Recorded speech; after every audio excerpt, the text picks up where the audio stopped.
J'ai eu le privilège d'être reçu en audience par le président du Burkina Faso et je l'en remercie. Et j'ai pu lui transmettre les salutations les plus fraternelles. Son Excellence le président de la République tunisienne, Kais Saïed. J'ai pu évoquer l'engagement des deux parties pour redynamiser la coopération et les liens bilatéraux entre la Tunisie et le Burkina Faso. Le potentiel de ces relations qui ont toujours été excellentes et fraternelles entre les peuples et les pays ne peuvent que se développer davantage, et le potentiel est considérable et dans absolument tous les domaines de la vie publique et économique.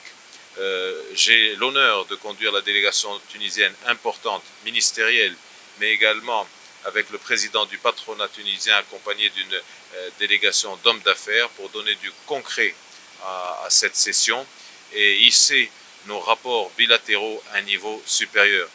J'ai aussi, avec son Excellence le Président Traoré, mentionné les questions de politique internationale. J'ai été très heureux de constater que les analyses avaient beaucoup de points communs entre la Tunisie et le Burkina.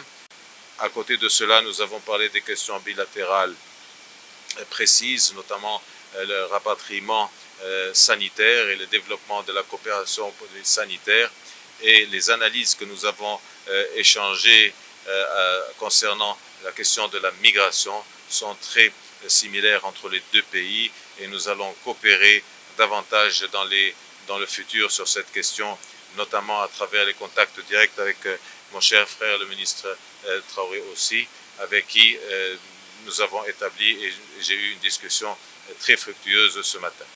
Toute la migration légale du Burkina et des autres pays africains sont absolument les bienvenus et sont même encouragés. Les étudiants, les hommes d'affaires, les établissements légaux sont absolument à encourager et à développer entre nos deux pays. Ça va dans le sens du développement de nos économies et de nos relations.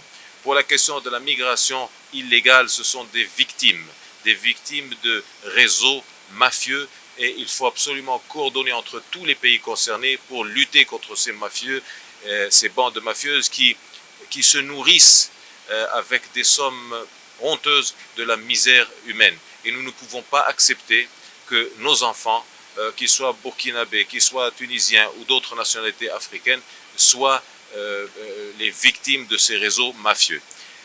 Il y a un autre point qui est très important. Il ne faut absolument pas céder à la campagne médiatique qui est organisée autour de cette question uniquement pour mettre certains pays en difficulté parce que pour des agendas politiques bien spécifiques et parce que l'orientation de leur politique n'arrange pas certaines parties influentes et qui ont beaucoup de moyens.